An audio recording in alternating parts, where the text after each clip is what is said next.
Welcome. This is the Sunday on Sunday video podcast, episode 7. Wow. I'm your host, Leo Sunday, a Connecticut-based singer-songwriter storyteller, and I guess now a very novice video podcaster. We have a really amazing guest with us today, and I think you're really gonna enjoy what she has to offer, her wisdom and her inner beauty. But before I introduce her to you, I would ask if you can, and if you've liked this video podcast series thus far, please subscribe to the channel. It really helps if you subscribe. I noticed that people are watching, which is great, but we're not getting people subscribing. It would really help us if you could subscribe. And also like the video if you like it. Save it, of course, if you like it and you want to have it for another viewing at another time, and share it with your friends. It all helps us, and it helps to grow the channel. And I'm hoping that over time we're going to be able to reach a lot of people that are doing the same things we are, and that's developing a career in songwriting and having a songwriting community. So with that, let's get started on episode 7. Now let me introduce to you an amazing human who also happens to be a fantastic music creator performer, Terri LaChance. Hi, Terri. Thank you so much for having me, Leo. Oh, I'm thrilled to have you. Actually, those of you who have been following the podcast probably remember Terri. She was on episode 4, I believe. We were talking about our downtown coffee shop. But I want to really focus today on Terri LaChance, the songwriter. Okay. The professional songwriter. There you go. When you were beginning well, actually, we should start off with, give us some background as it pertains to your songwriting and how it all started and where you are kind of now. Okay, so I feel like I've always been a writer, and I had always wanted to play guitar. I have a picture of myself, or I don't have it anymore, but my grandmother had a picture of me holding a guitar at like age 3, up and down like a stand-up bass. Oh, cool. And it sat on her dresser, and I'd asked her, like, who is that? And, and she would be like, that's you. And so for a long, long time, I wanted to play guitar, and my mother told me my hands were too small.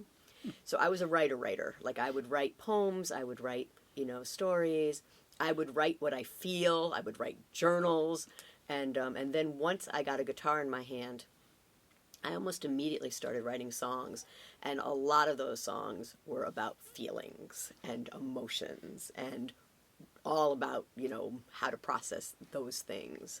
Boy, it'd be fun to dig those out and hear them. Some of them are still there, and some of them are actually ones. It's interesting because not all of them have existed or, exist now, but there were a lot. And when I did really start writing, it was more like age 12, 13, 14. And some of those have actually ended up on CDs. Wow. And some of them have not, because I got my car stolen and a chunk of things disappeared forever. But the things that survived, I have held on to. And so they are still there. And I can actually say, like, I wrote this in high school, and, it still exists out there sometimes, yeah. When did you actually start performing your music? Well, my grandmother had me perform for her and Nice. for her like neighbors as soon as I started taking guitar lessons. But that was not original material. That was any cover that I happened to learn. And they would just sit on the couch and Nice. they'd be like, play it again. And so that was kind of cool because you got immediate feedback from people that loved you. Yeah, a little supportive environment. And were very adoring, and and like I said, my grandmother was just pleased to have her neighbors come and listen. So it was sort of like you were, doing your music in the kitchen kind of thing. Kind of thing. We're going to come back to that later. Exactly. Yeah, cool. That's cool. But what ended up happening was I did a talent show in high school, and I did original songs for that. Mm-hmm. And what ended up happening was the people that won the competition had done covers. Yeah. And I went to the judges afterwards, and I said, I'm just so curious why they did better than I did, because my songs were original. And they said, you should have said that. You didn't know, but they didn't know. They didn't know the difference between the people, because it was high school kids, and it was teachers and things that were judging it. So it occurred to me, like, I didn't stand up for myself at that time, where I realized, oh, they didn't know the difference between covers and originals. They, I take it this way. They didn't know the difference between covers and your originals. In other words, yeah, your original seemed familiar to them, even though it was the first time they heard it. yeah. Pretty big compliment, even though they didn't mean it that way, probably. Maybe, but so it occurred to me in a way that, that some people also don't have an appreciation necessarily for original material versus covers, and like I said, we were all friends, and the people, it didn't really matter, but it did strike me even in high school, like, oh, there's quality control. Like they're not sure of like whether one is more, considered a better choice than another. And I guess from a very young age, I thought, well, an original should have more power to it than somebody mimicking somebody else. And so I guess I've sort of lived with that since then. The idea that when you perform your original, it comes from somewhere deep inside you. And when you do a cover, it's to honor, a performer or somebody that you admire. And there's a difference. So this kind of leads into my next area I wanted to talk about. When you were starting out, and you kind of almost touched on it now, in those beginning stages of songwriter and going out, what were some of the obstacles you had to overcome? Well, fear, first of all. I used to carry a book in front of me. I'd be shaking. I'd be like so nervous before I got on. And people would tell me, oh, you didn't look nervous at all. And I'd be like, oh my God. They go, you didn't even look at your book. I'm like, oh yes, I did. I was tied to it, every word of it. And sometimes like I had my eyes closed or whatever, but most of the time I was thinking, what's next? And I feel like that was, something that you grow by doing more and more of. You definitely do, because you start to get comfortable. And even though you are nervous and you do things to get yourself unnervous, you do get more comfortable being a performer the more you do it. You and conquer that fear over time, yeah. And there's definitely been times when I'm still fearful. Like there have been, performances that I've done where I just thought, oh, this is one that gives me big butterflies or something, or I it's harder to sleep on the night before or something, But most times I just really want it to be fun, and I hope. I mean, I've got my fun meter on all the time now. Up on high, pretty it's up there. always up there, and I feel like that's what it should be. It should be fun. It should not be tense. It should not be that everyone's worrying day after day, like, oh, what are we going to do when we're up there? I feel like we can do it. We all can do it, and sometimes we just kind of go with it, and it's kind of nice that way, where you don't feel like everything has to be, okay, set lists are good, and I do understand it, and sometimes you need a set list, but sometimes it's kind of nice to just say, like, what you played reminded me of something, and I can play something now too, Yeah. And it's just really nice to have the camaraderie and the collaboration, which is more important than standing up on a stage all by yourself, for sure. That's absolutely true. Yeah. You are a prolific songwriter. There's no question about it. Yeah, You've got so many songs that I've heard of your own original music. I think you're at 9 CDs now, about to be completed. Yep. 8 or 9. The 9th one is just about to start. It started yesterday, actually. And those of you that haven't discovered Terri's music yet, that means she puts like 10 to 20 songs per CD. So. Oh, no. The last one had 19 songs. 19 songs. And this one's going to have very similar. And I still won't get them all somewhere. So she uses that CD for everything she can. Yeah. It's really something. Yeah. But it's interesting. When you and I met several years ago now, we were both kind of in a rotation of a local restaurant playing, every 6 weeks or whatever it was.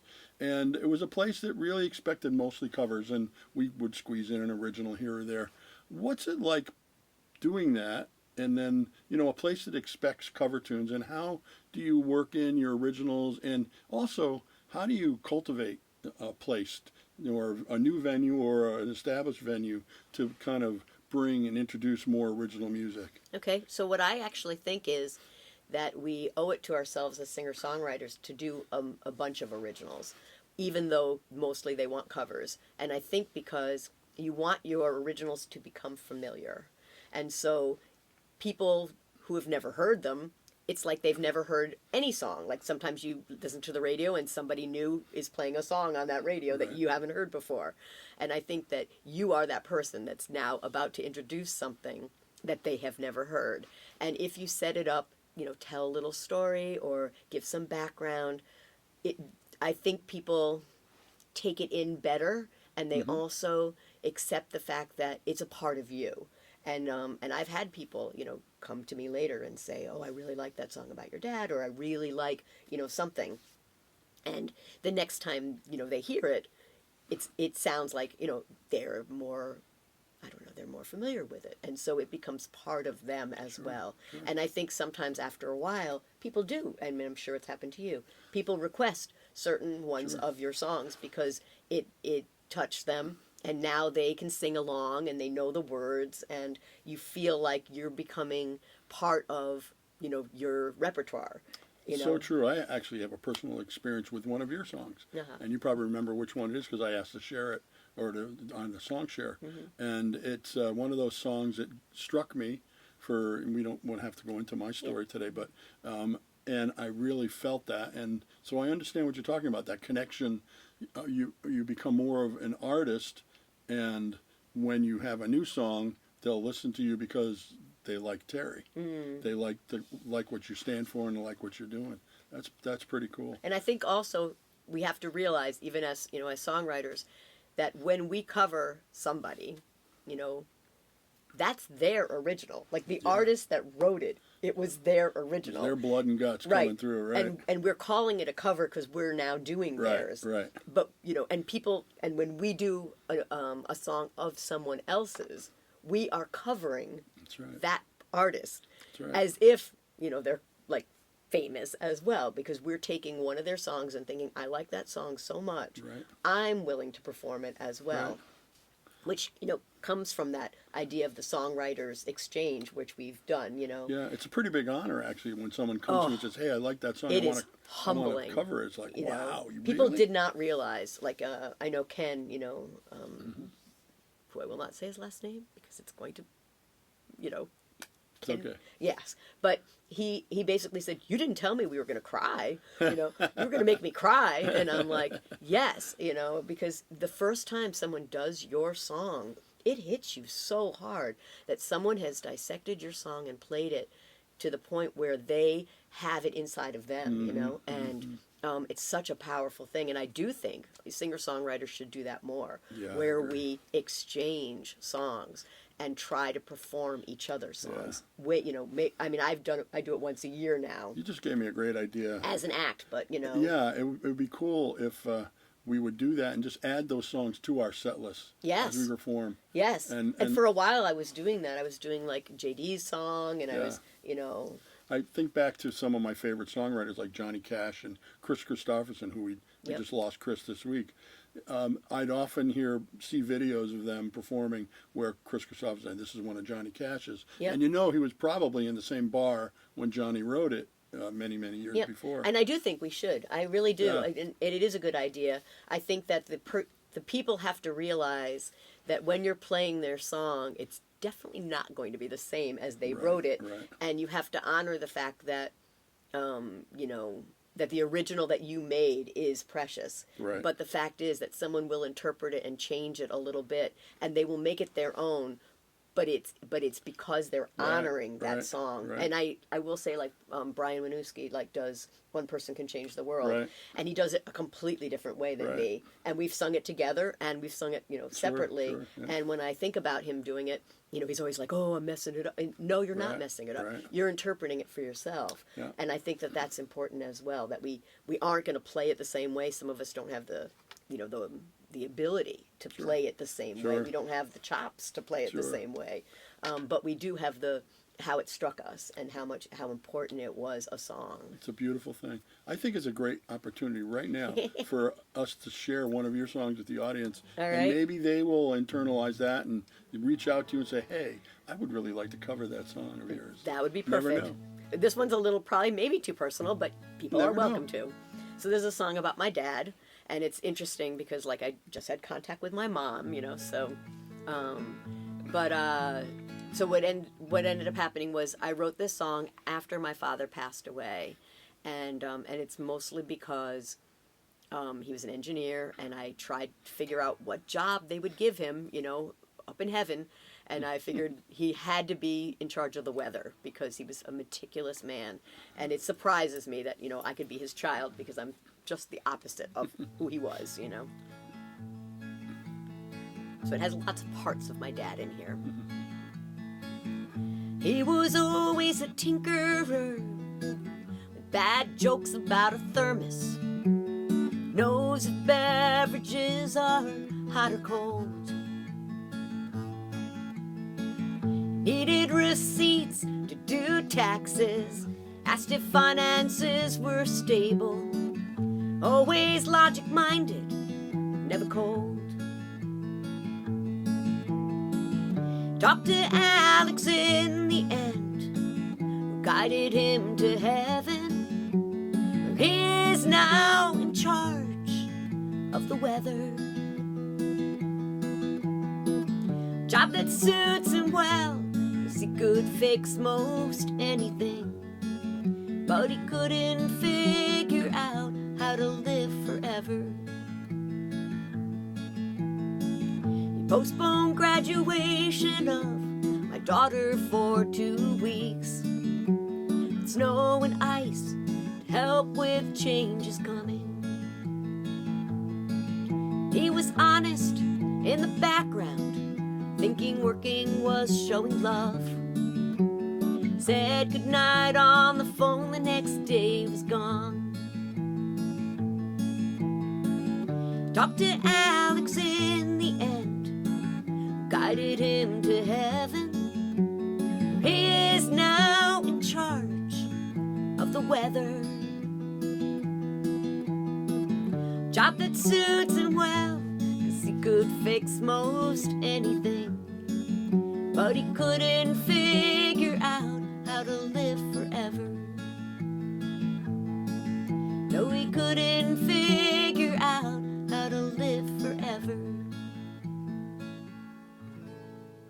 All right, Terri LaChance. And what's the title of the song? It's called My Dad. My Dad. And it's, and then in, what is it, semicolon, like Warren Co., because that was his name. So now, folks, anytime you happen to go to a live show that Terry's at and she's thanking her dad, you'll know it's because of the weather. Exactly. Because I kid you not, 9 shows out of 10, if there's a chance that there's bad weather, it's better than expected because of her dad. I absolutely. Just saying. I have had, and I've been saying this a lot lately, I have had so many farmers markets this summer and into the fall, and I'll knock on wood, but I have not had any canceled.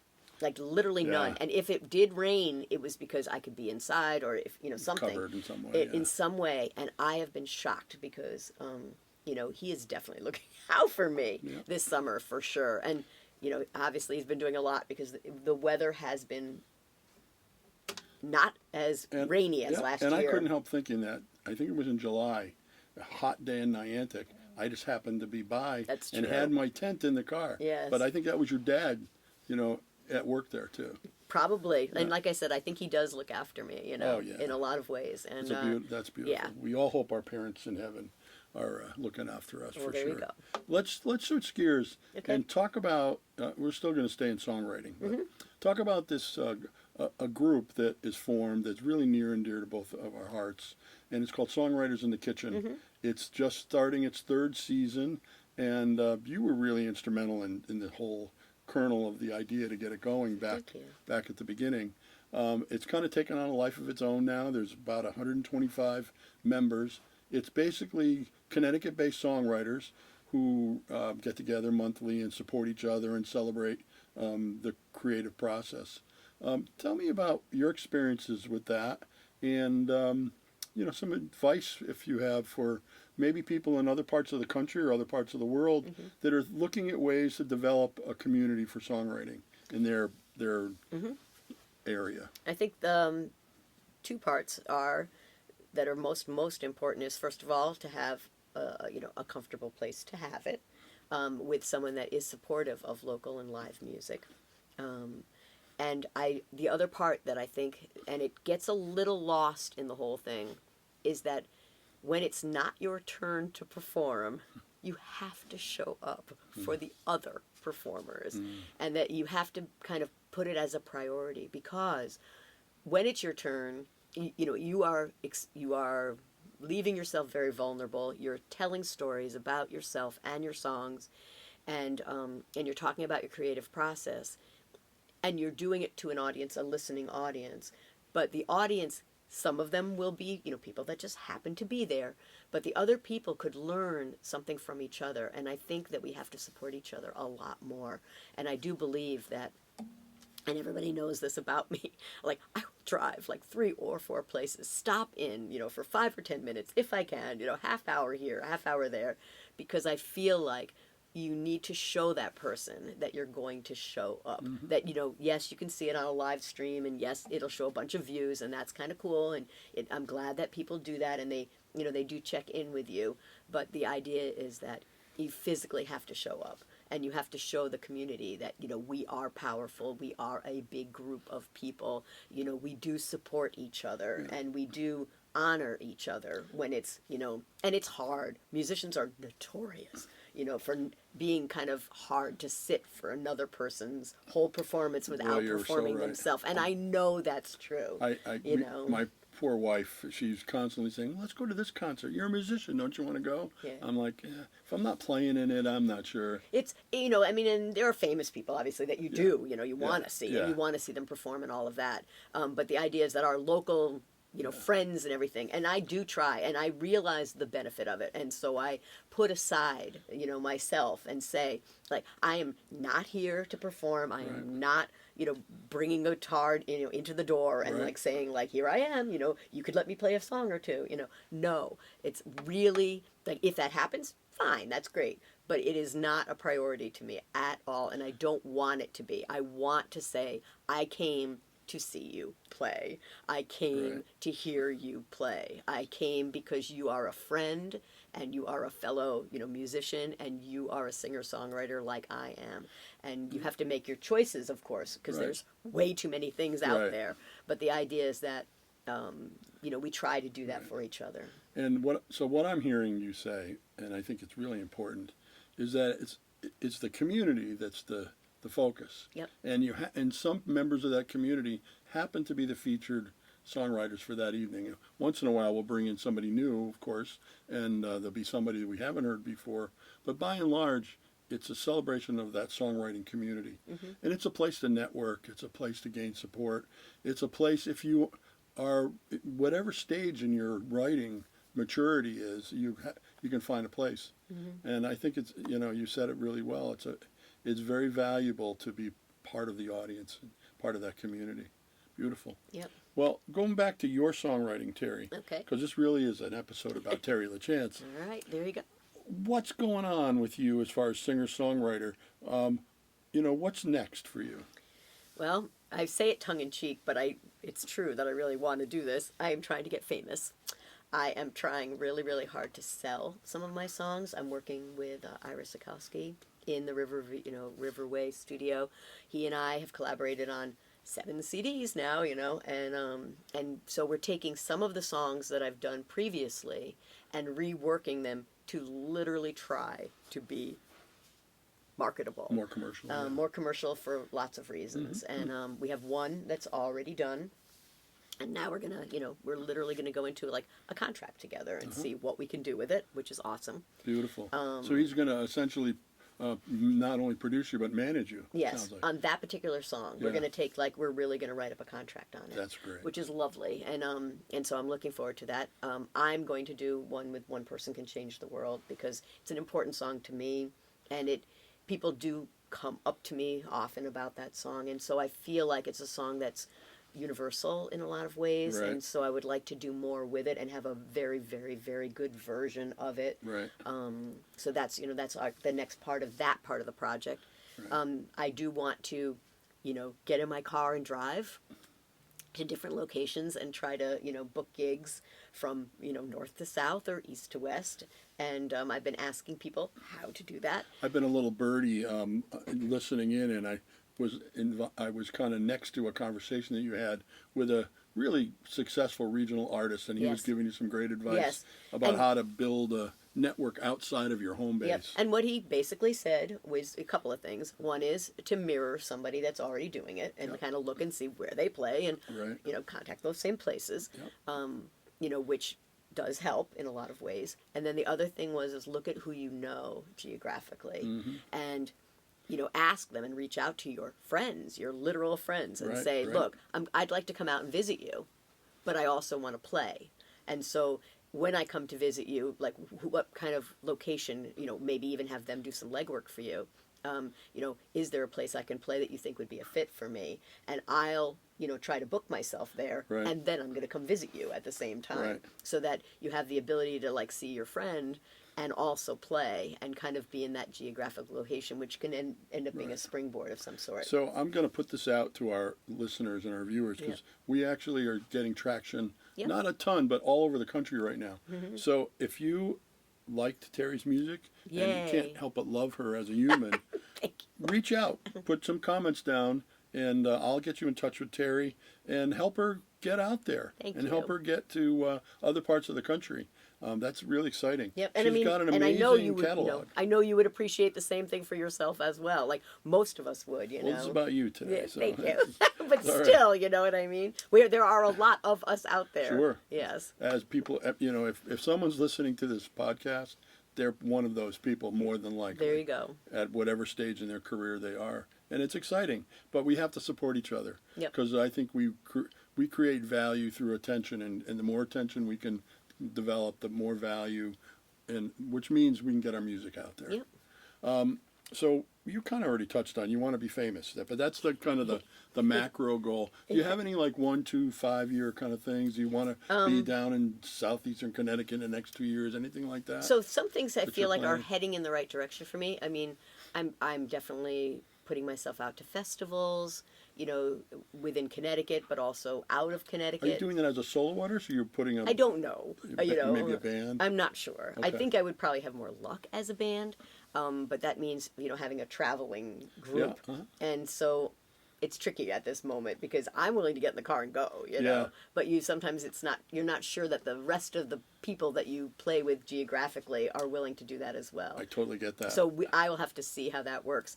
I don't know. I haven't actually approached, you know, yeah. the group that I work with to literally say like, hey, if we got I did ask a couple of people, you know, if we got a gig in Delaware, like, would you drive to Delaware? And, you know, and that was like, yes, you know, but, but if we got one in California, like, I don't know, you know, if we got one in Texas, like, I don't know, Well, you know. you talk about mirroring other people. We have a mutual friend who is a regional sensation. He's originally from California, and now he's out east. And you know who I'm talking about, Brian Titus. Yep. Phenomenal musician. Yes, phenomenal. And he had to grapple with that a bit because he had a really great band out on the West Coast. Yep. And now you should talk to him about it because he's kind of put together a more local band that he can tour this side of the Mississippi, and then he's got his guys on the West Coast that he can tour the other side of the Mississippi. It's kind of interesting. And the other part of Brian Titus is that he has a craft. I mean, he is good at his craft. Where you know, when you listen to him, you know, it stops traffic. First time I heard him, and I can tell you this, I hope he hears it too. First time I saw him, it was in Middletown, and it was the Cypress Restaurant, Okay. and he walked into it, and he said, I grew up here in this area, but I've been in California for a while. And I said, oh, okay, and he signed up for the open mic, you know. Mm-hmm. And when he started playing, stopped. Everybody stopped. yeah. They literally stopped. Yeah. And it was like, oh. And then he got off stage, and he is such a humble man. He goes, I hope that was okay. And I go, Brian, nobody was talking at all through your entire set. And I go, that was fantastic. He goes, yeah, I don't know anybody out here. Like, I'm just trying to get started. I go, oh, it's, you know, it will happen for sure.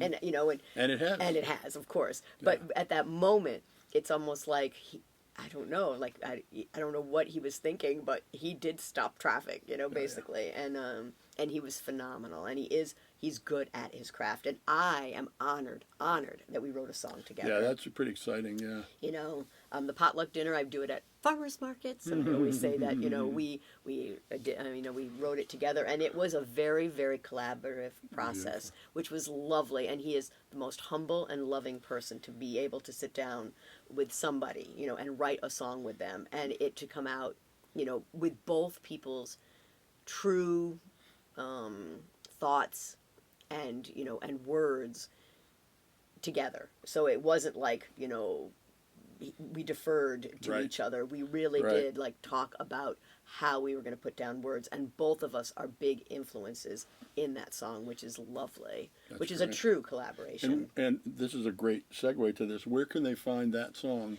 and That your song. other songs? That song is on the CD called No Regrets. Okay. It has 19 songs on it, and one of them is with Brian Titus called The Potluck Dinner. Mm-hmm. And all of them are on every platform, like, you know, Pandora streaming. and Spotify and YouTube, and Mm-hmm. you know, and if you Google, you know, my music, it's always under Terri and Rob Duo, which is, you know, Terri and Rob Duo, and that's where all my CDs will come up. Okay. I will say, though, the one that's in the studio right now is going to be under the name Terri LaChance and Friends, because I don't perform with the Terri and Rob duo. I Right. play with lots of different people, right. my music or my songs, and so it outlived, you know, Sure. what it needed to be. And the reason that I kept it Terri and Rob duo is, first of all, I mean, Rob DeSorbo is a gem of a person. He is a very good friend, but Spotify won't let you put all your music Right. in the same place Right. unless it's under the same name. Mm-hmm. And so no matter how many people played on my CD, I called it the Terri and Rob duo and gave credits to everybody Sure. in the CD credits. But it wasn't Terri and Rob It's duo. okay, Terry. I'm Yeah. sure if the Quarrymen were changing their name to the Beatles today, they'd be doing the same thing. Yeah. I wouldn't worry. Yeah, no, but so what'll happen is you'll have like to search two different places for Right. my music, and I'm ready to do that now. But at the time, I kept thinking, how is anybody going to find me if they search, you know, one thing, you know, all of it will come up, and I Right. felt that was really important at the moment. And you have a website now, don't you? I Because do. you do sell some merch now. Yep, don't I you? do, and Yeah. it's called terrilachance.com. There you go. And we'll put a link on there. Yeah, that'd be somewhere on lovely. this And like I podcast. said, you can buy shirts, and you can buy stickers, and you can buy, you know, everything that I believe is like a message out there. And yeah, it's been fun. It does help support this whole process, Yep. that's for sure. Well, this has been a very, very fun It has. fun Thank you time. so much. This is I'm very grateful to have you, and I'm hoping to have more, you know, like Brian Titus and That'd be some of awesome. our others in our community. Love to, you know, introduce you out there, hopefully to a wider community, because we're gaining our subscribers, a few each week, and that hopefully this will snowball over time. So thank you all who've been listening. Please remember to subscribe if you haven't yet, and like the video and share it with your friends. That's how we can grow the channel. And I just want to thank you, Terry, for sharing. Oh, thank you so much for having me. Yeah, some of your It's like- wisdom yeah, and your thank beautiful you. music. And would you share one more? Sure. Okay, So great. this is One Person Could Change the World, because that's what I believe in. And we don't think we can, but we can. We can. Not sure why. Some people say one person cannot change the world. It's happened time and time again. Forgot the past, my friend. One person changed the buses. One person walked on the moon. One person made your house a home. One person dried your tears. One person calmed your fears. One person believed in what you do. Be that person for one person, and the world will change for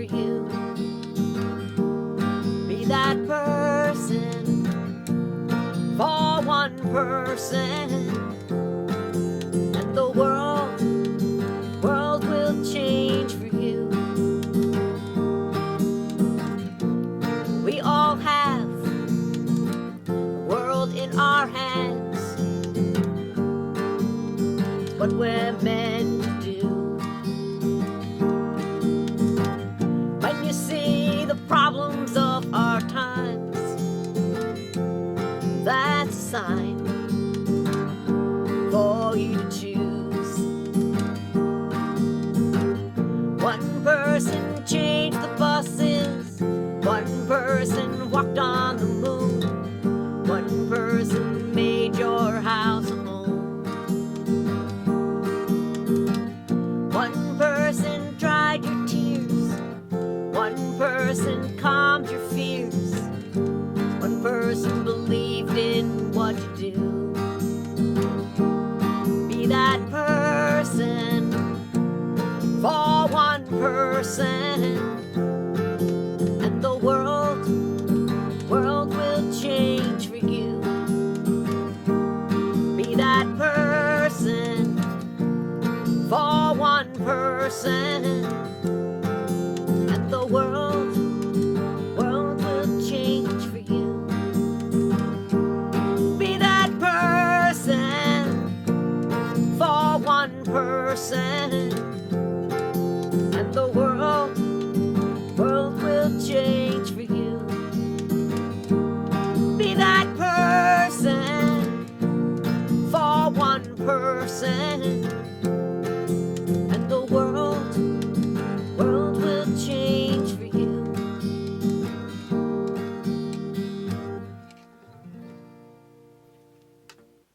Well, I'd like to give a special thanks to Terri LaChance for sharing some of her wisdom and beautiful music to our community. If you liked today's Sunday on Sunday episode, please remember to like, share, and save. That'll really help us, and especially subscribe. It means a lot to our success of the channel, and you can help by subscribing. With that, I'm Leo Sunday, and we'll see you next week on the Sunday on Sunday video podcast. See you later.